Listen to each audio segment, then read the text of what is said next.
유방은 받고 복수도 할 겸 공포에 떨게야 망신을 줘야 되겠다. 나 이런 사람이야. 무슨 천하를 다스려. 좀 끔찍한 얘기입니다. 이렇게 일을 벌렸단 말이야. 으이씨.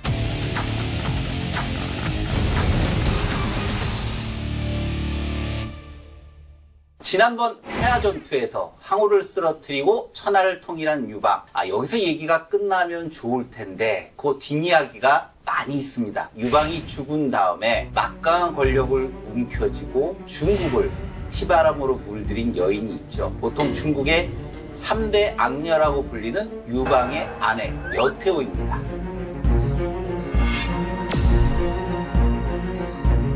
자, 여태우는 누굴까요? 유방이 이제 미천할 때, 고향에 있을 때 맞이한 부인이죠. 아이를 둘을 낳습니다. 남자아이 하나, 나중에 이제 해제가 되죠. 여자아이 하나. 노은공주인데요. 얘 둘만 낳았다라고 하는 게 조금 이상하지 않으세요? 옛날 전근대 시대에는 아이들을 많이 낳았잖아요. 뭔가가 유방이 사람이 살짝 옮겨갔을 것 같은 그런 느낌이 드실 겁니다. 그 유방이 여성이 한두 명이 아니잖아요. 비가 있고 빈도 있는데 그 사이에 출생한 아들이 모두 8명이었거든요. 이들을 공포에 떨게 한 무서운 여인이 바로 여태오였습니다. 유방의 총애를 받은 부인이 따로 있었죠. 전쟁터에 나갈 때마다 늘 척부인하고 동행을 했습니다. 이름이 재밌죠. 척부인. 그 사이에 아들을 하나 낳았는데 이 아들이 아주 귀여운 아들이었습니다. 왜? 자신의 모습하고 같았고 성격도 좀 닮았거든요. 그래서 굉장히 이뻐했습니다. 아니 사실은 어떻게 보면 부인이 이쁘니까 아들도 이뻐 보였을 가능성이 크죠. 이름이 유여인입니다.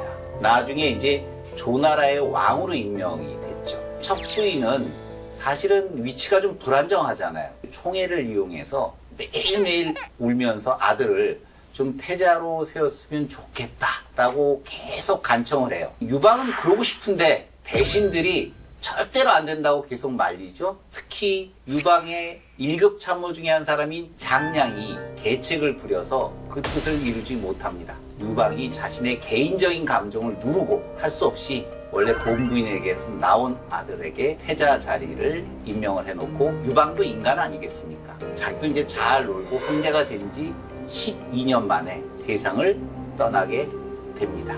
그러고 나서 태자였던 유영, 나중에 이제 한해제라고 불리는데 이 유영이 뒤를 이어서 이제 황제에 오르게 되죠. 자, 이제 세상은 바뀌었습니다. 유방은 갔고 세상은 여우의 시대가, 여우가 태우가 됐잖아요. 자신의 권력을 만들어내기 위해서 공작들을 벌이게 되죠. 그 공작의 대표적인 것들이 여시, 자기 친인척들 어떻게 해서든 왕으로 만들어줘야 되겠다.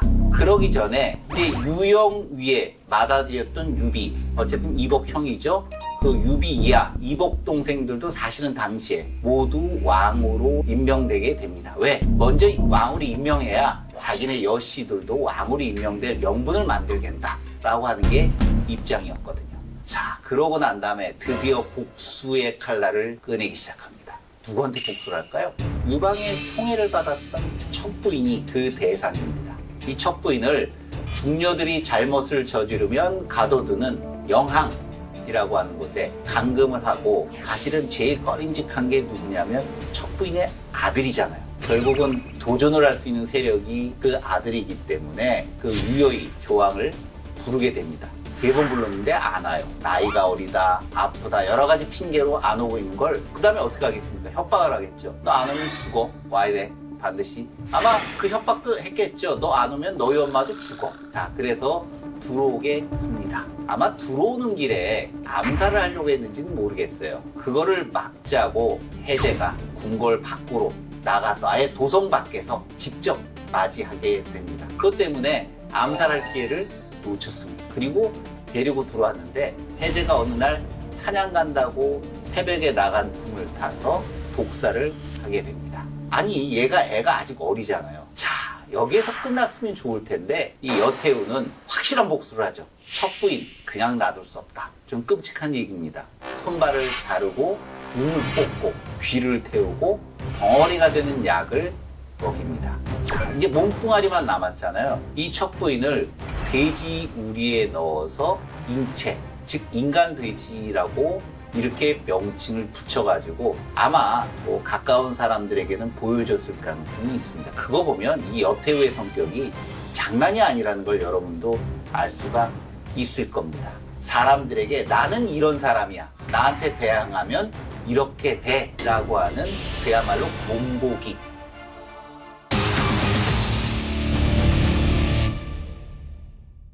문제는 여기서 끝나지가 않습니다. 아들을 불렀어요. 혜재를 불렀죠. 봐라, 척부인의 모습을.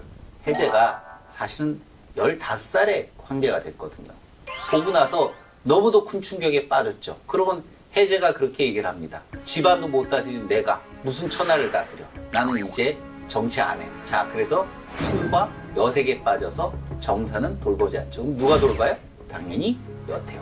혜재가 등극해서 해가 바뀌었습니다. 각 지역에 나가 있는 왕들이 궁에 들어와서 인사를 해야 되는 시기가 온 거죠. 그래서 유교, 유비 뭐 이런 사람들이 이제 조정에 들어오게 되는데 혜재는 보란 듯이 자신의 형이었던 이복형이죠. 사실은 유비를 앉히는데 자기보다 윗자리에 앉힙니다. 사실은 이게 자리가 이 권력에 있어서는 굉장히 중요하죠. 윗자리에 앉혔다라고 하는 건 따지고 보면 자기 이복형이지만 내가 존중한다. 이런 얘기이기도 하죠. 해왕이 나름의 이제 머리가 있는 거예요. 나의 이복형이지만 척부인의 아들처럼 만들지 않겠다라고 하는 거를 사실은 보여주는 거죠. 그런데 거꾸로 여태우의 입장에서 보면 기분이 나쁜 거죠. 저거 기껏 황제 만들었더니 뻘짓하고 있는데, 그래서 파티장에서 독이 든 술잔을 두 사람 앞에 놓고는 이복형 보고 마시라고 했겠죠. 이 혜재가 좀 눈치는 빨라요. 우리 같이 일어나서 건배합시다. 원샷.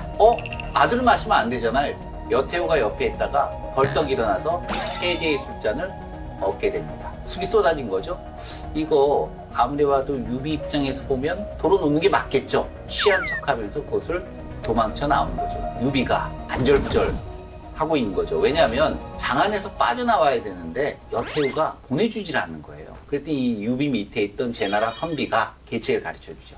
여태우의 친자식 두 사람입니다. 혜재와 노원공주. 그런데 당신이 가진 영토는 한 70여 성 정도 있는데 노원공주는 성도 몇 개 없다. 그러니까 영토를 띄어다가 태우에게 바치면서 노원공주에게 드려라 라고 하면 일이 잘 풀릴 것이다. 그 계책대로 하니까 여태우가 얘가 뭘 좀 아네? 우리한테 대항할 것 같지는 않네? 마음을 풀고 이 장안에서 빠져나오게 하죠.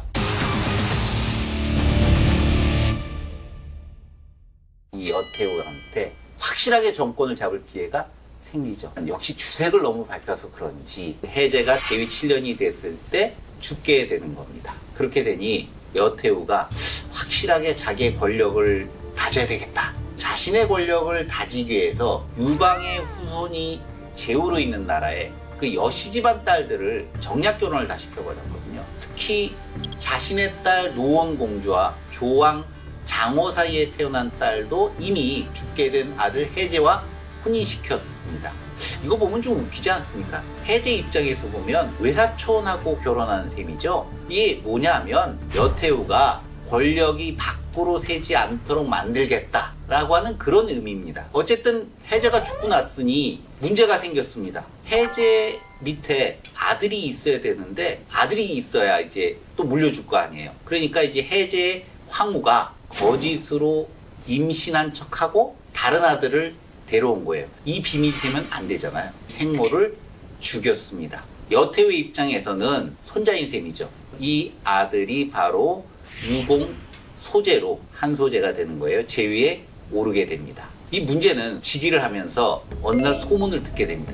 자신의 생모가 살해됐다. 그거 들었으면 저처럼 이게 이비방정. 주변에 떠들고 다니죠. 내가 다 크면 반드시 그걸 보복할 거다. 그러니까 이 말이 여태우의 귀에 안 들어갈 리가 없죠. 소재가 중병에 걸렸다라고 하는 핑계를 대고 폐위를 시키고, 폐위만 시키면 되는데 또 이 놔두면 골치 아프니까 또 죽이게 됩니다. 참 권력이라는 게 이렇게 무섭습니다.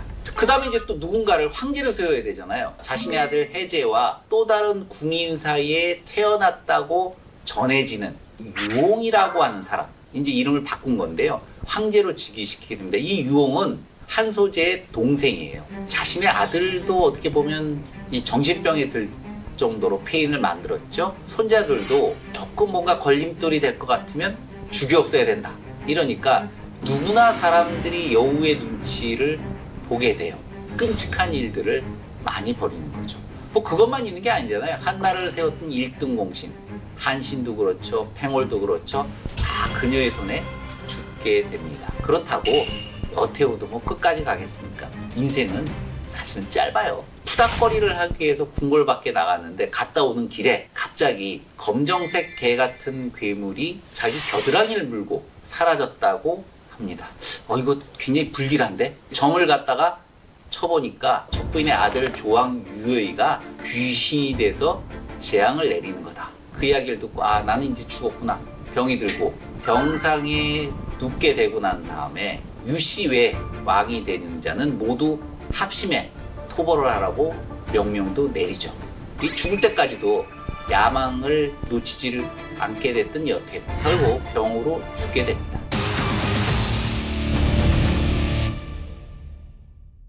도대체 사마천은 왜 이런 악행을 저질렀던 여태우를 기록을 해놨을까요? 교훈을 얻어야 된다는 얘기겠죠. 어떤 교훈이라고요? 유교적 교훈이에요.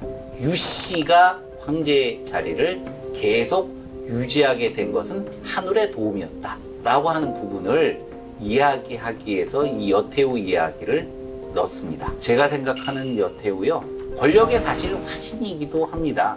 권력을 어떻게 장악하고 공포정치를 하는가 하는 부분들을 잘 보여주는 게 여태우. 나쁜 의미든 좋은 의미든 탁월한 권력에 대한 감각, 자기의 오빠나 이런 사람들을 전부 왕으로 만들어버리고 특히 군권을 장악하도록 만들어버린 게 여태우의 권력을 유지하는 부분의 핵심이었다. 그런 의미에서 한마디로 여걸 중에 한 사람이라고 생각하시면 될 것 같습니다.